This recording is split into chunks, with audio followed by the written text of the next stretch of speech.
Industry से भैया आ रहा है बहुत बड़ा ब्रेकिंग न्यूज ये है, आपने हमारे थंबनेल पे तो पढ़ा ही होगा। चलिए इस वीडियो में पूरी कहानी आपके सामने ऐसे चिट्ठा खोल के रख देता हूं।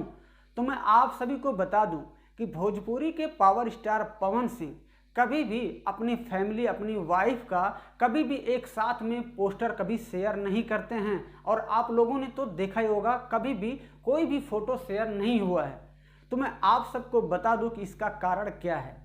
पावर स्टार पवन सिंह और धर्मपत्नी ज्योति सिंह का कुछ अच्छा इनके साथ खास रिलेशन नहीं है, क्योंकि कुछ सालों से कहिए या तो कुछ महीनों से कहिए, इनका बहुत सी अलग अलग ही रहते हैं। जी हाँ दोस्तों, तो पावर स्टार पवन सिंह की धर्मपत्नी ज्योति सिंह ऐसा इल्ज़ाम लगाई है पावर स्टार पवन सिंह पर कि वो हमसे मारपीट हमसे करते हैं और तब प्रताड़ित भी करते हैं।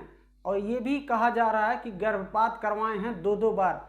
तो पावर स्टार पवन सिंह की तीसरी पत्नी ज्योति सिंह का ये इल्ज़ाम है पावर स्टार पवन सिंह का, जो कि इल्ज़ाम दर्ज हुआ है आरा के फैमिली कोर्ट में। तो पावर स्टार पवन सिंह को टाइम दिया गया था, उस टाइम पे उनको हाजिर होना था। तो आप लोग तो जानते होंगे कि भोजपुरी के पावर स्टार पवन सिंह कहीं ना कहीं बिजी ही रहते हैं, कोई भी फिल्म शूटिंग या गाने शूटिंग में बिजी रहते हैं। तब कोर्ट ने उनका एक डेट फाइनल किया है, जो कि डेट है 26 मई। तो 26 मई को पावर स्टार पवन सिंह को हाजिर होना पड़ेगा। उसके बाद ज्योति सिंह, जी हाँ, पावर स्टार पवन सिंह की धर्मपत्नी ज्योति सिंह का कहना यह भी है कि हमें महीने का 2.5 लाख रुपया एलिमनी चाहिए।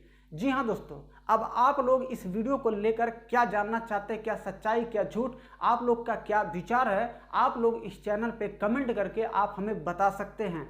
तो दोस्तों ऐसे ही आप लोग बने रहिएगा एमके भोजपुरी NTW में, और आप सभी तक ऐसे ही भोजपुरी वीडियो का अपडेट मिलता रहेगा एमके भोजपुरी NTW पे चैनल पर। जी हाँ दोस्तों, तो आपसे बस एक ही रिक्वेस्ट होगी कि वीडियो आपको पसंद आ गई हो तो लाइक ठोक दीजिएगा, और चैनल पे दोस्तों आप लोग नए होंगे तो सब्सक्राइब भी कर लीजिएगा। जी हाँ, तो चलिए मिलते हैं फिर से एक नई वीडियो में।